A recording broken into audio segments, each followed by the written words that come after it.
My name's Matt. I've cocked up. Used to annoy me, many little things. Now that's interesting. Look, this is really interesting. Wow, you know, this is proper interesting. So this is good. Actually turn it into a top tip.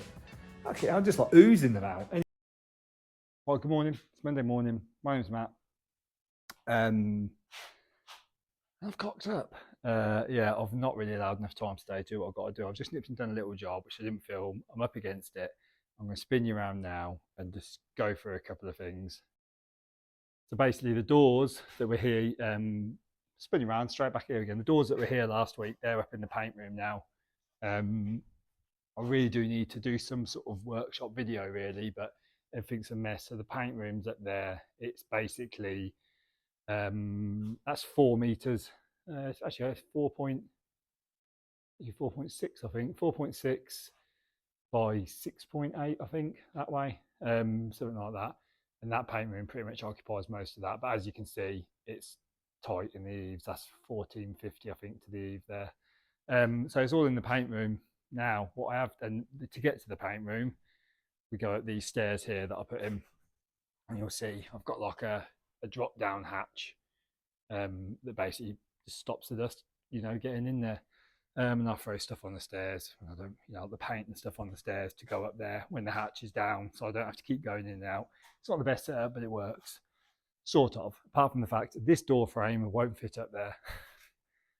So I've been spraying this morning in between doing bits. I've repaired my compressor. I've repaired a few things. I've been and done a little job. And in between doing that, I've just been putting coats of spray on them doors. I've actually got a load of timber on the van. When I was out, I picked up some CLS. I've only got about an hour and a half, but I'm gonna hit this. I'm gonna time lapse. I've got to tidy this up. See, I've got like a bit of a wood store here. I mean, this is a mess. This is an embarrassing, you know, first video for me, first day video really, but I'm basically gonna whip all this stuff off. And I wanna build a wall in front of there and stub work. That's how far I'll get.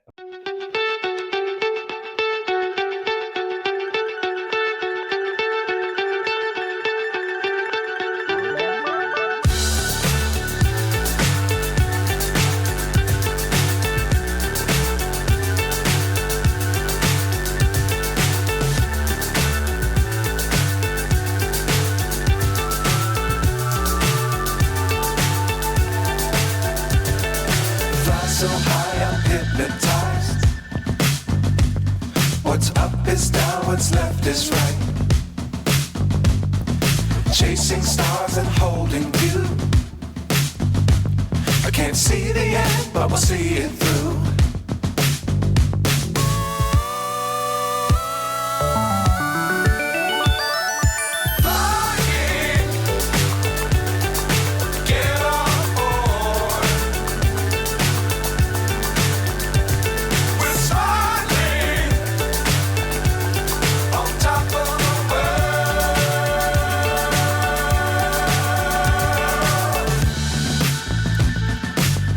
Times don't fly too high. Be sure to keep the ground in sight. Well, good morning. It's Tuesday morning. I didn't sign off yesterday, and it's purely because I had an appointment to get to, and I was rushed, even though I haven't actually done any work. Apart from I've primed, sealed all the doors and shutters, all the loose parts, apart from the frame, which I'll do at the end of the day, hopefully. I'll have to do that down here, but I'm in a mess, as you can see. So what I am going to do today is I'm going to finish this off, this bit of wall.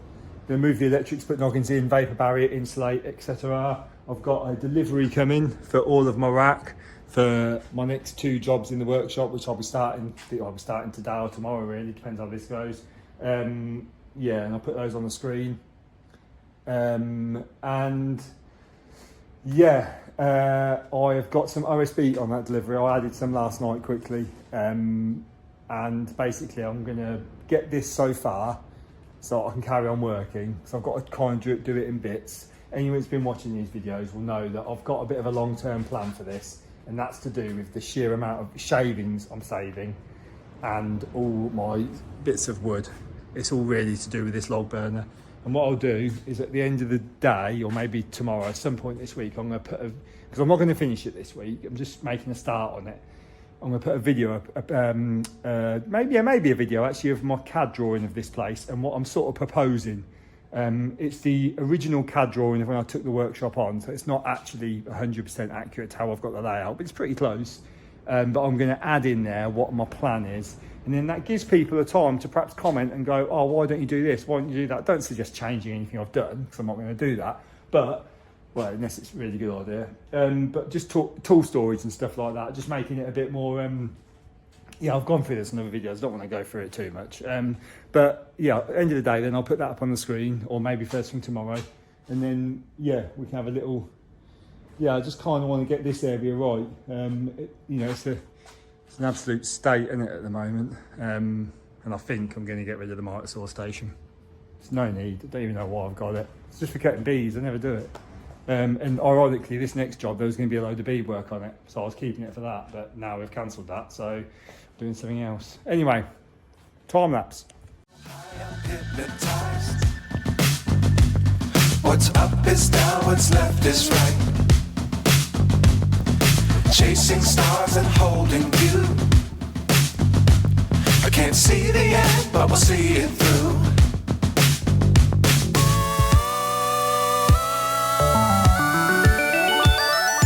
Flying, get on board. We're smiling.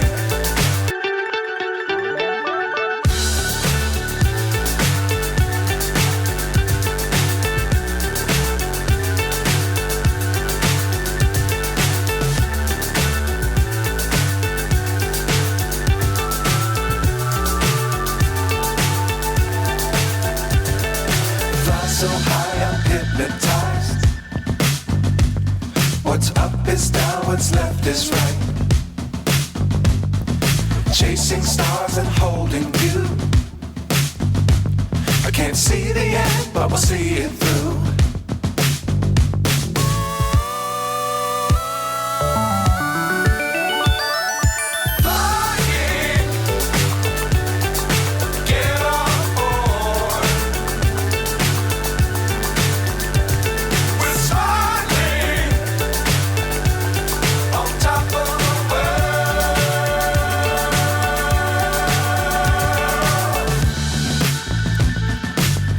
Times don't fly too high. Be sure to keep the ground in sight. Fly forever if you keep it tight. Love the world but keep the sky on your mind. Flying, get on board. We're smiling on top of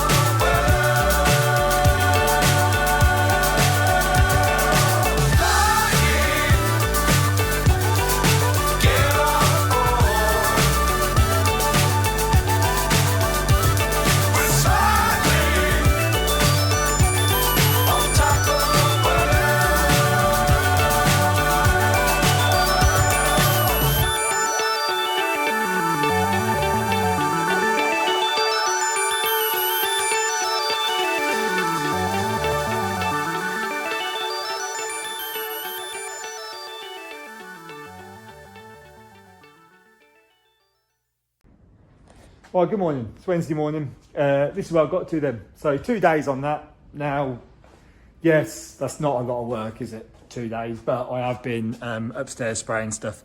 So anyone that's been watching the videos long term will know that I've mentioned doing this before. And this is me just losing a bit of time, just doing a bit on it, making a start. So what I'm going to do is I'm going to put on the screen now a video of when I took this workshop on. I quickly drew how I imagined it to be, and it is more or less, subject to all the crap everywhere, it is more or less as I wanted it, which I'm quite happy with. It means that my vision sort of worked, and it does work, it functions well. But this is the biggest change to date, other than when I've done the dust extraction. I changed all that round. I think this is going to pay off big time for me. So basically, I'll put a video up now of what the plan is for this area, because it's probably not that clear. But basically, it'll be assembly area. And these benches are always on wheels, by the way. They're on wheels, so I can always move these. So I could actually have a run all the way across of assembly if I needed to, subject to that annoying steel. And then there's going to be my log burner there with I'll have a flue going up. I'm going to make this a mezzanine floor all the way over, just for storing things. Obviously, I've just got to put a bigger bit of timber across. But for now, because I wanted to get so far with it, I've just made it in CLS. So that I could literally, I'm finished now up to that point more or less. It means I can carry on working and assembling stuff and building my next job, which I've got to get on in a minute. And then I can sort of infill that over the next month or so. I had to really do it because I had so much timber here and that was piling up. I couldn't even get to my charger. I needed to start filling another, I need to basically build another one of those. So I just thought, you know, it seems like a silly thing, but it's to lose all that time doing that just to build a timber store, but it needed to be done. And I've actually cleared up so much room. So if you see now, if you remember, my benches were here and here, and you used to have to walk down the side of that bench with it was quite a lot of room there because I used to have the dust extraction. I could still walk down and my clamps and that on the wall, but I found that it was too restrictive when I was coming in the door around the thicknesser planer, especially when it was in thicknesser mode. I was walking in, I was banging my hip off that because my bench was across here. So basically, I think this layout, although it frustrates me because I liked having the benches completely parallel to themselves for sliding goods over, it makes it a bit more interesting and it makes that space over there, I'll use it differently. I've got much more space now. I've got about 25 square meters there of just assembling area. And obviously I've got that wall lined, that far wall over there, probably going to line that as well because I can get 2 meter runs of wardrobes in there. So this job I'm doing at the moment, one of them is a 2 meter run, the other one's like a 4 or 5 meter run. So I can put that there and I could put that there, which means I could actually make both before I fit them. They're 2 different rooms in the same house, you see, but whether or not I will. And then these drawers, these were the best thing out of all of it. So now I don't have to have, I mean, it is a mess in there because I've not sorted my kit out, but basically I'm going to sort all them out at some point, sort all that side out. Now I've got so much storage for tools, you know. I've got all this storage in here as well. I'm set now. I can just plan it all. It's been putting me off because I've just had these empty spaces under the benches, which was always going to be for timber. But I've been throwing tools in there because I haven't got a set place for my tools. Yeah, but now, and I can bring the van in a lot easier as well, which is nice. I don't often do it, but yeah, so if I can get any help, I'd appreciate that. Basically, you can see what the downside is. For now, I've just put my clamps up there. All my smaller clamps are going to be in a drawer. They are in a drawer. I've put my holy rail and square and stuff up there. These benches, they'll go on kitchen feet and they'll go in front of there. But I've got to kind of find a way of having all this in the right place. I can't put anything up there because I won't reach it comfortably. This is better because I can wheel this out now and get to this bench. Whereas I could do it before, but I used to have to, it was awkward to get out. It used to annoy me, any little things. So I've got a little bit of, you know, I've got bins down here, but I've got a little bit of storage area here I guess I could utilise. That's going to go. Maybe I'll put a bandsaw there. I will put a bandsaw there. I've got it at the moment, so I haven't put it in yet. But my point is, I mean, I could actually have some tools underneath here on trolleys. I was thinking about it. But anyway, the point is, if anyone's got any ideas for this, and I've put the drawer in the video up of how to utilise this space just a little bit more, because it's a decent sized workshop, especially with having the paint room up there, and the office / tool store, or office / junk room at the moment. So I've just been throwing stuff up there. Yeah, if anyone's got any ideas, please let me know, because I just want a bit of help with this. You know, even like you see some people, they've got their signs up. You know, my brain's really good if it knows, if I think of something and it makes sense to me there and then, I fly 100 miles an hour and it's fine, and I get there. But once I get stuck, I'm stuck forever, and I'm stuck at the moment a little bit, I think. Anyway, so next job, I'll put that up on the screen. That is a set of, well, there's 2, but I'll put the first one up, which we'll just concentrate on this week. I'm not going to concentrate on the other one. It's basically a set of wardrobes, mirrored fronts. I'm going to do them slightly different. I'm not going to rebate the mirrors too much because I want them to be a bit more wipeable. If I put too much of a lip on the shaker, I kind of feel like it's just asking for dust build-up and stuff. I don't think they'll mind. It's not a particularly traditional house, so I don't need to be particularly deep shakers as I normally do, like raised panels, if you like. Yeah, so what I normally do, because on this one, in fact, if I put this here, good time to have that there, isn't it? Yeah, because normally you want all your doors to be the same size. On this one, you'll see on the left, we've got the functioning doors, the 4 functioning doors. Now on the right, we've got what would be this door, which is a slimmer door, just like as a dummy panel to make it look the same as it goes round, because it's quite a deep end panel. What I didn't want it to do is just have it like painted one colour, it'd look a bit naff, I think. So yeah, we've got 2 different sizes of door essentially. So what I like to do when it's something like that, when it's 2 different sizes of door, and I'll do this sometimes on the kitchens, as good as, I'll put that there for a reason, as good as CAD is, it doesn't always tell you what it's going to look like with your rather than style sizes. So what I do is I draw the big door and the little door in this situation, or if it's a kitchen, I draw the biggest door and the littlest door, and then I draw what I think I could get away with my slimmest rail and style for both, because that is, you know, a decent sized panel then, and then I do what I think is going to be my biggest size rail and style for both on another mock-up. And I know now that if I was to increase this by another 10 mil, I think that middle panel would be too small. So that's the one I'm going to go for. And I think this one, as good as that is, I think these aren't big enough or chunky enough. I don't think they look right. But that's just something I do, just so, because what you don't want to do is just think, well, this is my opinion on it anyway. You don't really want to just go, oh yeah, I always do 85 or 75 mil rather than stars, because you're making this sort of faux furniture, if you like, or it's wardrobes. There doesn't have to be that much strength involved in the rail and style. There are certain elements where you need them to function, but you're not dealing with like rim locks, sash locks, or anything that have got to land middle of the rail. So you can make them really whatever you want. So it's always a good idea, I think, just take your biggest door and your smallest. This is good. Actually turn it into a top tip. Okay, I'm just like oozing them out. Anyway, yeah, so basically you take your biggest door and your smallest door, and then draw your different size rails and styles and see what you're comfortable with. Yeah, what I'm going to do is I'm going to crack on with this then now, making this. It's a bit different for me to do it this way. Essentially what I'm doing is I'm doing like a laminated panel, rather than making like a like rail and style joints on shaker doors, or, you know, dominoing doors together, however I normally do it. Because it's MDF, we can just laminate it. I don't often do this, very, very rarely done it actually. So people may well be commenting saying I do it this. It's just the speed in which I'm assembling it. So what I'm going to do is I'm actually not going to document it, because it's not common for me to do. I'm just going to end the day with me showing you where I've got to, and then have a little bit of a look at it, and then if anyone wants to help out, they can. Yeah, and then tomorrow we'll just crack on. I'll film that, I'll assemble the wardrobes, and I'll do like a bit of a video of that, me just cutting and fitting, dominoing and whatnot, and assembling, and, you know, doing the first dry run of the carcasses over there, because, you know, that's sort of my bread and butter really, so I'm quite happy to film that. But today I just want to get cracking with this really, although it's pretty easy what I'm doing today. Right, let's do some work. Right, good morning. It's Thursday morning. Didn't pick you up at the end of yesterday, but I just thought I'd let you know where I'm at. Basically, all the doors are made now, and you'll see it's not the standard way of me making these doors. This isn't a system that I often do.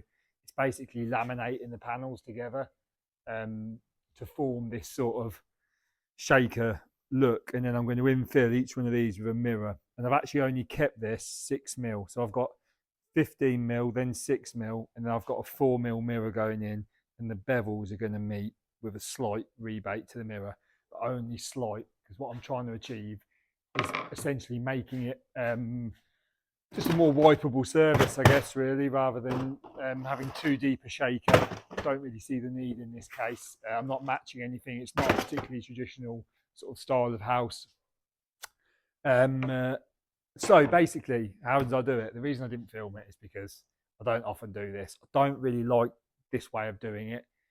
And before, quite often I've rebated the timber, or the MDF in this case, to sit over the mirror and house the mirror in each section. So it's more of a traditional style. It's 24 mirrors. That's a lot of work. And the gain there isn't a gain really, as far as I'm concerned. Apart from the fact I prefer that method of construction, I think it's a stronger method of construction.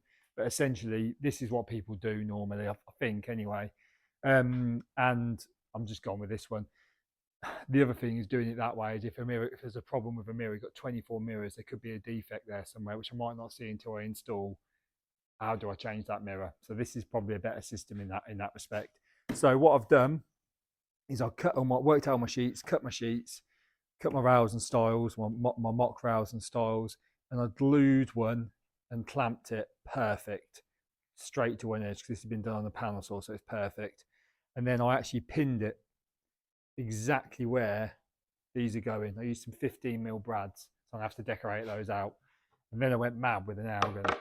So basically, so 18 gauge 15mm brads on the compressor gun, so they're very fine.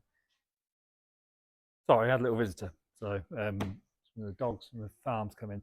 But yeah, basically, what was that? Yeah, so basically, they're 18 gauge nails on 15mm deep. So they basically just pin this 6mm end here. If you can see there, they're ever such small holes. I am going to have to decorate out. There's nothing I can do about it. And then I cut a template, which is this. This is for the door underneath. I'm not going to unstack them all. So basically, I cut this template that then I'll just put the screw in the top so I can pick it up. And I'll just drop it in the opening. And then I pin that, make sure, and this is perfectly square, you see. Then I butt this one to it, pin that, then slide it along, do the same thing, so on and so forth, all the way down the door. Obviously, that's worked out to marginalise so they're equal and it's the same size as this. Then I butt this up to it and pin it in that position, just in the hope that that's straight there. I did check it with the template, but then it's got to stay straight, because then what I haven't done is I've not pinned everywhere and I'm not clamping them as such, because it's just, I just don't know how people do this, how they laminate these. You know, if I was to clamp each one and let it go off, that's really 30 minutes per door. I suppose I could have gone backwards and forwards on it, but yeah, I don't know. But anyway, it feels solid, feels strong. They're a lot more rigid when they're all laminated together. The main reason I don't like this method is because it's renowned that glue face to glue face on MDF isn't really a strong a connection as end grain to end grain, believe it or not, because it's closed fibre. It's like a polished surface. So yeah, the glue doesn't take quite so well. And then also what I've done is I've run out these mitre folds here. These are basically, I don't know, very square, does it? Yeah, it does, yeah. Right, yeah, and I've done a long one which I've clamped and kept straight because that's going to form a corner post. So that is for this section up here of the wardrobes. Now, if you look on this most recent video I've done of mitre folds, that will sort of show you why I do them, rather than, you know, there's nothing wrong with putting a face frame on the front and then a face frame around the corner. But if you can sort of imagine putting a face frame on the front and then a face frame around the corner, there'll be an instance where you stand in the room where that doesn't marginalise and look right. Whereas if you do a mitre fold, you've got almost like a corner post, if you like. It's like a faux corner post. It's all faux, really, isn't it? Faux furniture, fake furniture, faux the word? I don't know. Yeah, so what I've done this morning is I'm just getting all my stuff ready for me, just doing it down here rather than going up in the office, because it's a tip. Just getting a laptop on the bench. Just feels a bit cleaner to work like this as well. And I'm going to make a little video of me making all the carcasses. We'll have them stood up at the end of the day, start making the drawers, etc. I don't think the drawings have turned up yet though, so I might not be able to fully assemble it, but yeah, let's go.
Right, good morning. It's Friday morning. Yeah, sorry if you can hear the extractors going. I've got one upstairs and the grain store one's going for the farmers, so it might be a bit noisy, but hopefully the microphone's doing its job. Um, this is where I've got to. I have done an hour or so on it this morning, and I've done the school run. I'm not going to lie, I just didn't quite get done. But I'm just trying not to. I'm trying to do a new thing where I'm not finishing every day by telling you what I've done, because then when I come in the morning, I start every day, so, and it just makes the videos very long because it's quite often nothing's happened overnight. Well, nothing's ever happened overnight. But so this is what we've done. So basically, we've got our adjustable shelving that I've just put these in for now because I haven't actually got any shelf pins. I've dominoed the top ready for the face frame. So what I've got to do today is domino the sides for the face frames and make the drawers. And this is like the little housing arrangement I've done for the drawers, which I'm going to take you through in a minute. And I've got these little lights I've been using for a while. These little silicon, left a little bit of it out so you can see these silicon lights. They're 11mm by 6. Yeah, they look quite nice in there, don't they? I always leave them just a little bit out, just a tiny bit, so you're protecting the raw edge of the product. And what I've done is I've rebaited, well, I've glued this on as a drop down piece. Quite a nice match on that as well for the oak veneer. But basically, so that I'm toying with the idea, if I get enough time, I'm going to run that light through there as well. So when the drawers open, it lights each drawer up. I might put a link on the screen now to one that I've done last year, the year before, where I did a very similar thing and it worked really, really well. But like anything, the first time you do something where you're lighting each drawer, I think I lit some shoe drawers on that one as well. And I just think I'd like to do that again, really, because you sort of, you learn by your sort of mistakes, or just find a better way of doing it. Yeah, and then on this as well, we've got this little removable piece. So basically that is going to remain removable, and I've thought ahead because if I put on the screen now another vanity unit I've done where I've included this little pelmet detail inside the cupboard. It's like a plinth, but it's part of the cupboard rather than being painted. I think it looks nice. And the doors will shut against that, and I'll have a little sensor in there for the lights. But the advantage of it being removable, and I haven't done this yet, I've made them so they're removable, but then I bloody block them in with a face frame. So you can see on this one, I'm going to have the face frame finishing flush with this edge, and so therefore you'll be able to remove it. And then on this one, as long as you take the door off, you'll be able to remove it, and I've put put a veneer strip on the edge. Same over there. So each one's removable, so you can service and get to the drivers for the lights. Although having said that, I may well put them under the drawers. But yeah, it's just something I'm just trying to think ahead for each job, and just come up with a system really, so I can be a bit more efficient. Right, so I'm going to make the drawers today, which I probably won't film. I'll just film at the end of the day. Unfortunately, I'm not here very long. I'm only here for a few hours. See how far we get. But what I've done is I normally use Blum drawer slides. Shut that. But I've bought these GTV Modern Slide Pros. They're a lot cheaper. I just thought I wouldn't do it for a kitchen because there's a lot more weight in a kitchen drawer, but for a wardrobe drawer, there's not going to be a lot of weight in there. So I'm just going to basically go at it and then tell you what I like and what I don't like about it, providing I get a drawer actually made today, which would be a miracle. But thus far, the only negative I can see, I mean, the action's lovely, really nice action compared to the Blum. It's as good, if not a little bit better, if I'm honest, the Blums. But the negative I can see thus far is that's the click on for the Blums, and this is the click on for the front of these, so they're a bit bulkier. However, said that, it doesn't make much of a difference because you always have to allow on these Blums for this bit. So as tight as that is, you still can't make the drawer any taller underneath because it will always hit that. So on this, open it, it's actually the same, but this is actually to the same depth as that. So really, it doesn't really matter that it's any bulky. The only thing is I'm going to have to make a bigger rebate from my drawer, but yeah, it doesn't. Well, no, because I'll just do that to the front of the. That'd be to the front of the drawer front. Actually, thinking about, I've got to do them to work it out. But yeah, it won't make a difference at all. Really, it won't make a difference in. Yeah. So providing they're good under load, these are full extensions, I think. Yeah. So they're not full extensions, are they? Oh, they're not far off. Yeah, providing they're good under load, it advertises full extensions. So where's that going to be? The back of the drawer box is going to be here, and my lip's going to be here. It's only that much. Yeah, it's only that much. Yeah, and on a full extension, yeah, that's interesting. Look, this is really interesting. Wow, you know, this is like, this is proper interesting. So there's a big difference already. I mean, talk about suspense. Basically, on a Blum, that's a full extension Blum, although it's a shorter drawer runner, this comes to there. On the full extension GVT Modern Slide Pro, this comes to there, so it's a little bit further back, about a hole back, maybe I would say 15 mil, so the thickness of a drawer box. So really, this is designed that the thickness of the drawer box would finish flush with the front of the drawers. This would just finish a little bit back. Told you it's interesting. Right, but yeah, so I think they look pretty nice. The only thing that's slightly different off spec on these that is not as I sort of quoted was I've done it in oak veneer and I've not done it in melamine. It's priced in melamine. It's cheaper for me to buy the melamine, and then I don't have to finish it.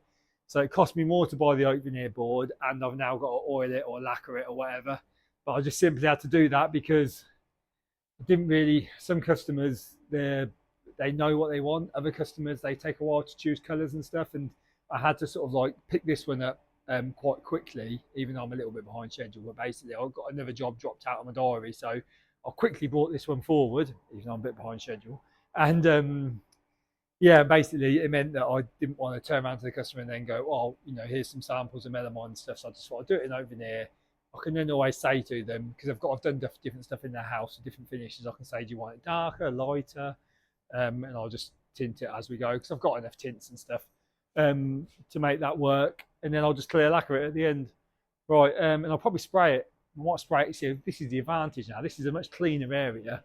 I can actually spray it there. I might come up with some sort of curtain system. Yeah, I've got loads of ideas, but that's why I want your help. And this isn't working very well. I was going to use these benches, drop them down, but they're too tall. By the time because I was going to put kitchen legs on them. I've already put the other week. When I've done that kitchen, I put these on, which is good for being in here because I can just level them wherever they are because the floor's not very level, and then drop my kitchen units on and make my kitchens as I go. So if I had a load of them, it'd be brilliant, and I could have a load of benches here if I, got loads of materials. But it don't work because if I've got a unit, these are 2350. Now, by the time you add your 120 in your legs, they'll hit the ceiling, so I can't put the kitchen legs on. So I think what I'm going to do is have a drop down hinge stage so it's not always in the way, but I've got to keep it minimal. So if anyone's got any ideas of some really minimal adjusting legs, I need to put adjustable legs on it because, well, I suppose I don't actually. As I don't, do I? Because it will always go in the same place. The floor's not going to move. I thought so anyway. Yeah, but if you do have any slim adjustable legs, it might help me because then I can use those. But yeah, anyway. Right, I'm going to jump on with these and we'll update at not the end of the day, but when I'm finished. Yeah.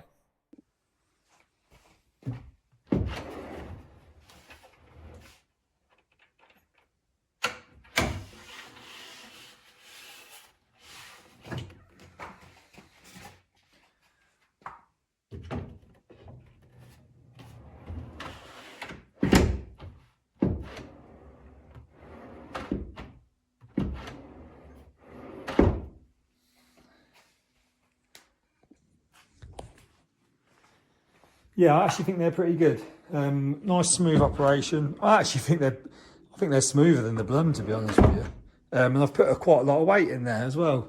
They're actually really well made, and same as the grass, a little bit smoother than the grass ones I've fitted before, especially the push to open. Yeah, so what I like about them is the price and the smoothness. I think that is just, it's a no-brainer. Obviously, I can't speak for the longevity, but I will stand by it. The person I'm doing this for, I live in the same village as me. It's not like I'm going to do a runner over some draw runners. But sometimes, I'll be using Blum forever, and yeah, it's expensive stuff, to be honest with you. And I always will. I've tried other things. I've tried other hinges. I've never found a better hinge, to be fair. So, it's not like I'm just trying to I'm not being a cheapskate as such. I'm just balancing it. That's our job, isn't it? Speaking of balancing it as well, when I've cut these veneer boards for the bottom, I've actually cut them going that way just because of wastage. It was just turning out to be ridiculous. Same on here. Normally I put veneer board on there, but the wastage was just really creeping up on this job. So I'll spray that black. You got to remember that's all you're ever going to see of it. If you and then there'll be another drawer there, so you're only ever going to see that. It'll be black anyway. But yeah, sometimes it's our job just to balance that, really, isn't it? And just go, as long as all the veneers are facing the same way. What don't I like about the runners? Actually, one more thing I do like, but it's kind of what I don't like. This thing here is really bulky. I love all the adjustment on it, but it's ugly as hell. It really is. And the clip isn't quite as good when you unclip it as this one, because this is like a great big paddle. This, you've got to try and find that. It's only a minor thing. What I do like though is that they've hinged that. You unscrew there, take a screw out of it, then you can unhinge that, and then you can put extra screws in, and there's actually a screw position there, which I just think these things, when they're fitted, quite often, more often than not, because you look at this one, take the blunt one, you can see the end of it because it's slimmer. They've sort of recessed that so you can get a screw at an angle. But when you drive that screw at an angle, it always tends to kick up, and there's no way of securing it down that I know of. Yeah. Like unless you try and get a screw through one of these, but it's not designed for that, is it? But this has got this, like I say, it's got this little extra screw bit there, and they even send you the screws in the bag. And they send you the instructions. I never get the instructions with the blums, because although you got the online catalogue, to be honest with you, it's more or less identical. It's just this bit that's different. You can see on the picture even it sits a bit lower, but it doesn't matter because your drawer front covers it. It makes no difference. Really, the blum ones are good. They're nice and slim, but I suppose the only thing is you'll see it from the side, but it's nothing really. Right, so I didn't quite get it done anyway. I will just, GTV Modern Slide Pro. But basically, we're all rebaited out, we're pocket screwed, we're lipped, we're all ready to go. Everything's cut. I've even cut all the fronts and I've matched those so that, when it's all in, it will have a nice effect. And yeah, that's it. And I've got my my templates ready to drop off at the glazers. I'll drop them off in the morning.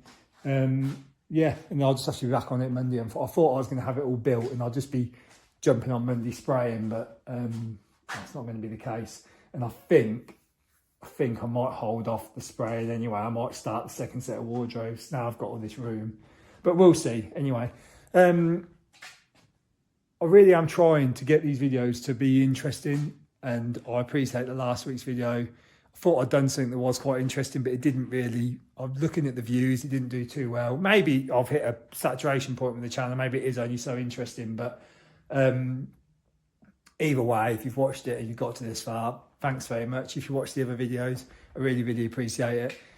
If anyone is watching and they do want to, this is, I'm looking for help. I am genuinely want that. I want to know what I need, what would work here. I've mentioned it. I don't want to go back through it, but I just would like a few ideas, really. Yeah, but as we go as a positive, I really like this little setup here. It makes me feel really like sort of professional standing here with my drawers and stuff and working.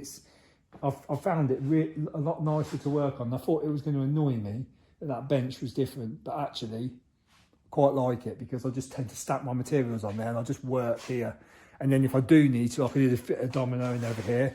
I can just wheel this out a lot easier. They're only little things, but spinning around loads now.